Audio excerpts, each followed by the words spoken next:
It's the whacked out news. People breaking the law. Ha ha, fighting in the nude. Ha, drunk people pooping in the street. Ha ha, it's the whacked out news.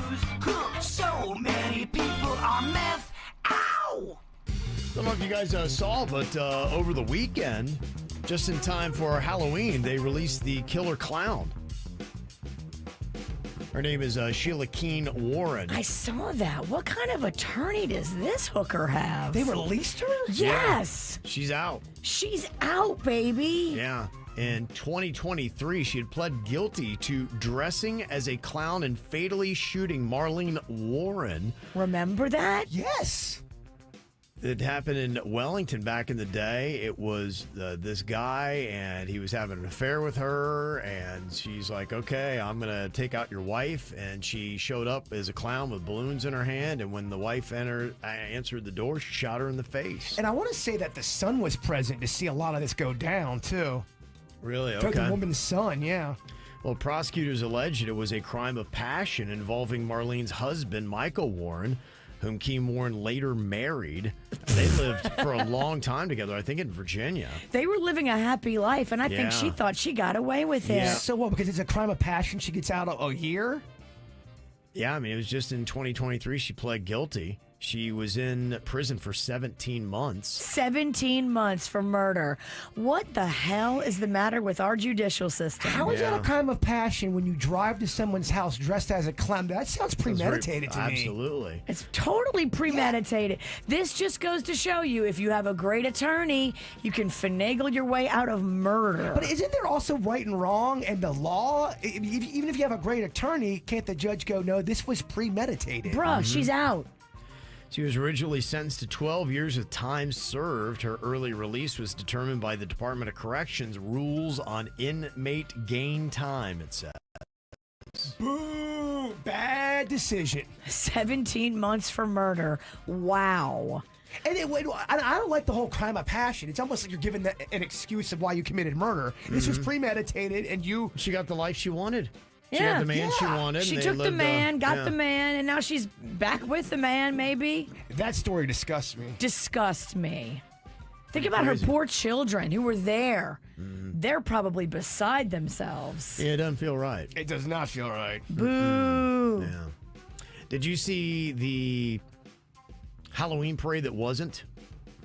No. Thousands of people in Ireland showed up to see a Halloween parade that was fake.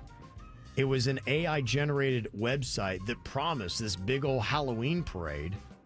But on Halloween night, all these people were all excited to go see it in Dublin, Ireland. And the website My Spirit Halloween said the event would start near Parnell Street in the city center.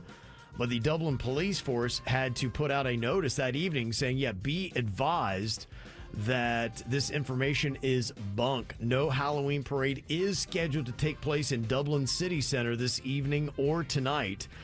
But there were thousands of people lining the street, all confused when nothing was going down. Dude, my goodness, how did that happen? I mean, how do you...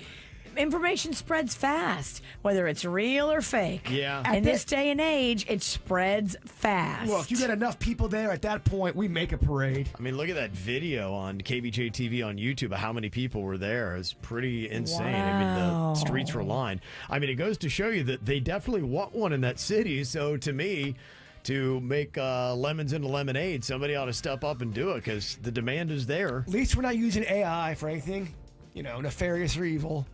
That's on the goofy. That's on the goofy. Oh, fake parade. Well, it is evil that all those families came out there and were all excited and wasted a night. Yeah. That's evil. There's a guy in Northern California got arrested on Halloween while dressed as an inmate. I always love these. He's already got the jumpsuit on. Yes, the great mugshot photos that happened from Halloween night. Yeah, he had Department of Corrections written on the back. He was pulled over for speeding and got a DUI. That's in his crazy. orange jumpsuit. Yeah, I wondered, did he have to put on another jumpsuit or was he already dressed? You're like, nah, you're good. Teens armed with a machete in Canada tried to steal candy from a trick-or-treater. That was just one of the things that went down. Canada had a lot of things happening for Halloween. That's horrifying. You're trick-or-treating a guy with a machete, you said? Yeah. Mm-hmm. trying to steal candy. Wow. I thought Canada was so peaceful. Apparently, this guy didn't get his hand on the pre-rolled joints the kids were finding in their Halloween treats in Canada. Why is this stuff never happens to me? I know. I'm like, why would you do that? Typically, people don't want to give away their drugs. Right. I don't get these stories. And then they say a 7-year-old in the UK was given candy laced with cannabis. I know that was one of the concerns that people had. That's why you do have to go through your kids' candy, because with the edibles that they have now that look like they're in candy packaging. You're right, they do. Back in the day, my mom would have to check for razor blades and needles, never for weed. Boy, times have changed for the better. Yeah, they have, yes. There was also a man that got arrested for beating a Trump supporter at a Bath, New York grocery store on Friday. 60-year-old Robert Yacht became aggressive and confronted a Trump supporter wearing a Trump 2024 hat. And here's what's ironic about it. It happened at Tops Friendly Market. That is not friendly. I love it. Apparently, the guy just walked up, punched the Trump supporter in the face, and broke his teeth. Oh, Wow. my. Not very friendly at all. People are losing their minds about this election. Yeah, they Keep your said head. the men had never met before. He just walked up to him and socked him right in the face and broke his teeth. Wow. You can't punch Did people. they catch him? Did they get him and arrest him? Yep, got him. Good. There's a woman who's facing charges for assaulting a man with her car outside of a bar in Wallingford, Connecticut. Video showed Alexis Marie Rivera behind the wheel of a black Chevy Camaro. She was driving with the victim on the hood of the Camaro at a high rate of speed. Well, that's not good. While the Camaro was in motion, the victim fell off the hood and hit the pavement where he laid motionless. The victim suffered multiple serious injuries and was in the intensive care unit.